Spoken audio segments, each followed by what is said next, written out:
South India shopping మాల్లో blockbuster Ashadham #1 kilo sale.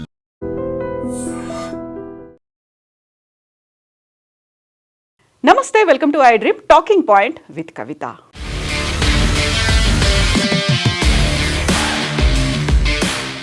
ఇదో హిందూ దేవాలయం. ఈ హిందూ దేవాలయం గురించి రెండు బౌద్ధ దేశాలు కొట్టుకుంటున్నాయి. అది కూడా దశాబ్దాల తరబడి కొట్టుకుంటున్నాయి. పదుల సంఖ్యలో మరణాలు సంభవిస్తే ఇప్పటికి వేలాదిగా నిరాశ్రయులయ్యారు. రెండు దేశాల మధ్య ఇప్పుడు రాయబారులని తరలించేశారు, వాళ్ళని వెనక్కి పిలిపించుకున్నారు. ఎట్ ద సేమ్ టైం ఒక యుద్ధ వాతావరణం నెలకొంది. మిస్సైట్లు, రాకెట్ లాంచర్లు, F-16 యుద్ధ విమానాలు ఆ రెండు దేశాల మధ్య మోహరించారు. ఈ నిన్నటి నుంచి జరుగుతున్నటువంటి గొడవలతో 11 మంది చనిపోయారు, వందలాదిగా గాయపడ్డారు. అది కూడా ఒక హిందూ దేవాలయం గురించి రెండు బౌద్ధ దేశాలు గొడవలు పడుతున్నాయి. సో అది కూడా రెండు దేశాలు, అది బౌద్ధ దేశాలు, ఒక హిందూ దేవాలయం గురించి. ఇది మన పొరుగునే ఉన్నటువంటి థాయిలాండ్, కాంబోడియా మధ్య జరుగుతున్నటువంటి యుద్ధ వాతావరణం. దానికి ప్రధానమైనటువంటి కారణం ప్రిహా విహాయర్ అనేటువంటి ఈ శైవ దేవాలయం. శివుడి కోసం కట్టించినటువంటి ఈ దేవాలయానికి వందల ఏళ్ల చరిత్ర ఉంది. 9వ శతాబ్దంలో దీన్ని నిర్మాణం అనేది స్టార్ట్ చేస్తే కంప్లీట్ అయ్యేసరికి 10వ శతాబ్దం పూర్తయింది. అప్పటికి ఇది కాంబోడియా, థాయిలాండ్ మధ్య ఉంది. ఆ తర్వాత ఫ్రెంచ్ దేశం అనేది తమ ఆధీనంలో కాంబోడియాని ఉంచుకుంది. అప్పుడు బార్డర్స్తో కూడినటువంటి ఒక మ్యాప్ని డిజైన్ చేసింది. యాక్చువల్గా కాంబోడియా అండ్ థాయిలాండ్ రెండు దేశాల మధ్య 800 కిలోమీటర్ల బార్డర్ని పంచుకుంటూ ఉంటారు. ఇక ఈ ప్రిహా విహియర్ అనే ప్రాంతంలో ఏర్పాటు చేసినటువంటి గుడి కాబట్టి దీనికి అదే ప్రాంతానికి సంబంధించి ప్రిహా విహియర్ అనేటువంటి పేరు కూడా పెట్టారు. ఈ గుడిలో శివలింగం అనేది దర్శనమిస్తుంది. 2008లో ప్రపంచ వారసత్వ సంపదగా దీన్ని గుర్తించింది యునెస్కో. సో ఆ తర్వాత మళ్ళీ గొడవలు అనేది ఎక్కువయ్యాయి. యాక్చువల్గా కాంబోడియా ఫ్రెంచ్ ఆధీనంలో ఉండేది. ఫ్రెంచ్ పాలకులు 1952లో కాంబోడియాని వదిలి వెళ్ళిన తర్వాత 1954 నుంచి థాయిలాండ్ ఈ దేవాలయం కోసం పోరాటాలు చేస్తూనే వచ్చింది. అప్పుడు కూడా బోల్డన్ని చర్చలు, మధ్యవర్తిత్వాలు ఇవన్నీ అయినప్పటికీ కూడా కాంబోడియా అంతర్జాతీయ న్యాయస్థానాన్ని మెట్లు ఎక్కింది. అంతర్జాతీయ న్యాయస్థానంలో తమకు న్యాయం చేరమని వేడుకుంది. ఇంటర్నేషనల్ కోర్ట్ ఆఫ్ జస్టిస్ హేగ్లో ఉన్నటువంటి ఈ కోర్ట్ ఈ దేవాలయాన్ని కాంబోడియాకే చెందుతుంది అని ఒక తీర్పునిచ్చింది. దేవాలయం అనేది కాంబోడియాలో ఉన్నప్పటికీ దేవాలయ ప్రాంగణం మాత్రం థాయిలాండ్లో ఉంది. అది ఈ గొడవ పెంచడానికి ప్రధానమైనటువంటి కారణం ఏంది? 1962 నుంచి ఈ గొడవలు అనేవి అలాగే కంటిన్యూ అవుతున్నాయి. దీనికి ప్రధానమైనటువంటి కారణం ఫ్రెంచ్ అప్పుడున్నటువంటి పాలకులు మ్యాప్లో ఈ దేవాలయాన్ని కాంబోడియాలో చేర్చడమే అనేది. ఇద్దరి మధ్య ఒప్పందాలు అనేవి జరిగాయి. గతంలో జరిగినటువంటి 1904లో ఏదైతే ఒప్పందం జరిగిందో దాని ప్రకారం ఈ దేవాలయం మాకే చెందుతుంది అని థాయిలాండ్ చెప్తూ ఉంటే 1908లో ఇంకొక ఒప్పందం జరిగింది. దాని ప్రకారం ఈ దేవాలయం మాకే చెందుతుంది అనేది కాంబోడియా వాదన ఉంది. అప్పటి నుంచి పలు దఫాలుగా యుద్ధాలు అనేవి జరిగాయి, శాంతి ఒప్పందాలు ఇవన్నీ కుదుర్చుకున్నప్పటికీ 1962లో అంతర్జాతీయ న్యాయస్థానం ఈ దేవాలయం కాంబోడియాకే చెందుతుంది అని చెప్పిన తర్వాత 2008లో యునెస్కో ప్రపంచ వారసత్వ సంపదగా మిగతా దేశాల్లో ఉన్నటువంటి 28 స్థలాలతో పాటుగా ప్రిహా విహియర్ని కూడా గుర్తించిన తర్వాత ఈ పోరాటం, ఈ యుద్ధం అక్కడున్నటువంటి వాతావరణం మరింత వేడెక్కించేలా చేసింది. గతంలోనే పలు దఫాలుగా యుద్ధాలు జరిగాయి.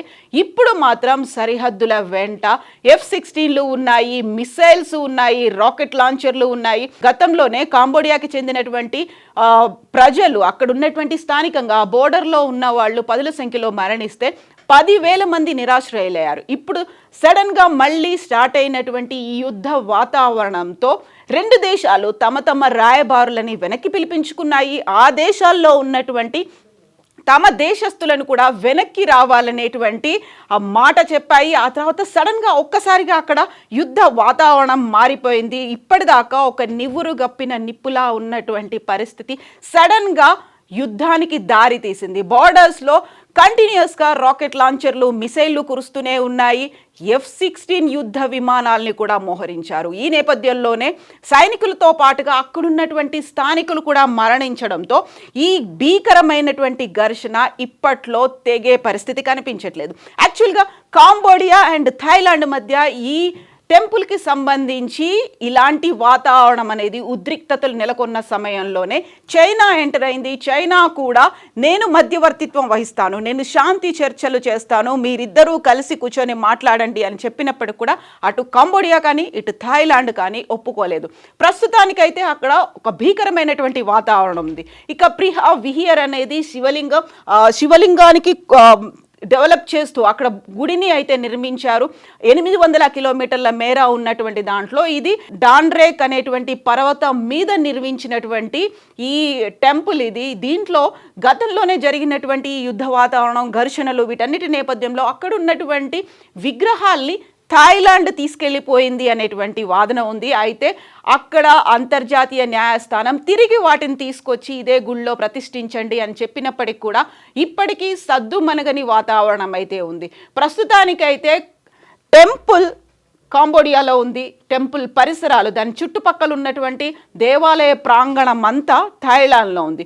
గతంలో అయితే ఈ టెంపుల్కి వెళ్ళడానికి థాయిలాండ్ నుంచే వెళ్ళాల్సినటువంటి పరిస్థితి ఉండేది. బట్ అది కాస్త మారింది. కాంబోడియాలో ఉన్నటువంటి దేవాలయానికి కాంబోడియా నుంచే వెళ్ళేలా అక్కడే ఒక మార్గాన్ని కూడా ఏర్పాటు చేసినప్పటికీ ఉద్రిక్తతలు మాత్రం చల్లారలేదు. మధ్యలో చైనా వచ్చినప్పటికి కూడా అంతర్జాతీయ న్యాయస్థానం ఏదైతే చెప్పిందో ఆ మాటనే ఫాలో అవ్వాలి అన్నప్పటికీ కూడా 2008లో వచ్చినటువంటి ప్రపంచ వారసత్వ గుర్తింపు తర్వాత మరింతగా థాయిలాండ్ ఇది నాకే చెందాలి అని 19వ శతాబ్దంలో ఖమేర్ రాజులు ఈ గుడిని ప్రారంభించారు. దానికి ఆల్మోస్ట్ 100 ఏళ్లకు పైగా పట్టింది. సో ఇప్పటికీ 900 ఏళ్ల చరిత్ర ఉన్నటువంటి ఈ దేవాలయంలో ఇప్పుడైతే ఉద్రిక్తలు అనేవి విపరీతంగా చెలరేగుతున్నాయి.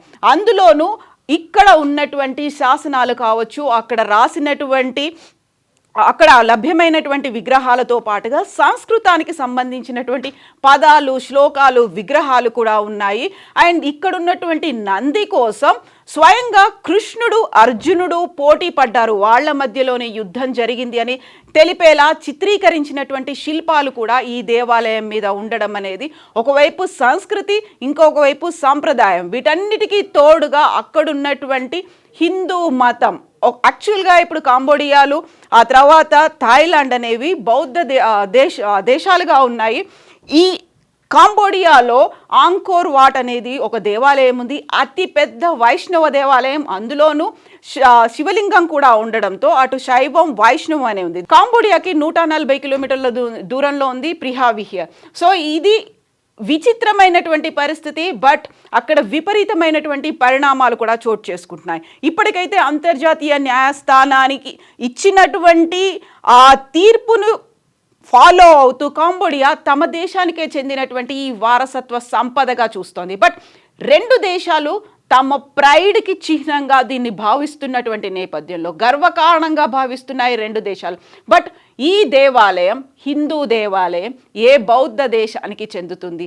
దీనికి సంబంధించి ఎవరు సామరస్యతను కురుస్తారు, ఎవరి వల్ల శాంతి చర్చలు అనేవి జరుగుతాయి, లేకుంటే అక్కడ ఎప్పుడు శాంతి వస్తుంది అనేదే తెలవాల్సినటువంటి అవసరం ఉంది. బట్ ఇది ఇంకా ఎన్ని రోజులు కంటిన్యూ అవుతోంది అనేది ఒక $1 మిలియన్ ప్రశ్నగా ఉంది. యాక్చువల్గా ఈ రెండు దేశాల మధ్య ఒక దేవాలయం గురించే ఇంత పెద్ద గొడవలు జరగడం, దశాబ్దాల తరబడి అది కంటిన్యూ అవ్వడం, ఎట్ ద సేమ్ టైం వందలాదిగా ప్రజలు చనిపోవడం, యుద్ధ వాతావరణం, F-16లు, ఫైటర్ జెట్లని మోహరించుకోవడం, వీటన్నింటినీ చూసిన తర్వాత ఇమ్మీడియట్గా దేశాలైతే రెస్పాండ్ అవ్వాల్సినటువంటి అవసరం ఉంది. అందులోనూ ప్రపంచ న్యాయస్థానం అలాగే యునెస్కో కూడా రెస్పాండ్ అవ్వాల్సినటువంటి అవసరం ఉంది అనేటువంటి వాదనలు వినిపిస్తున్నాయి. మీరేమనుకుంటున్నారు? కామెంట్స్ రూపంలో తెలియచేయండి. నిజంగా ప్రస్తుతం ఉన్నటువంటి సమాజం దేనికి ప్రయారిటీ ఇస్తుంది? ఆర్థిక సంబంధాల చుట్టూ మాత్రమే తిరుగుతోంది. మళ్ళీ ఎన్నికలంగానే చాలా విరక్తి కలుగుతాం. మంచి అనిపిస్తుంది కదా, లేడీస్ కూడా ఛాలెంజింగ్ జాబ్స్ చేసినప్పుడు చాలా బాగుంటది. ట్రాఫిక్ అసిస్టెంట్స్ గా నియమించిన ట్రాన్స్జెండర్స్ అందరితో సాల్యూట్ చేయించుకుంటున్నారు. ఫుడ్ డెలివరీ ఇవ్వటానికి వెళ్ళినటువంటి డెలివరీ బాయ్ అనిల్ పై కళ్ళ ముందు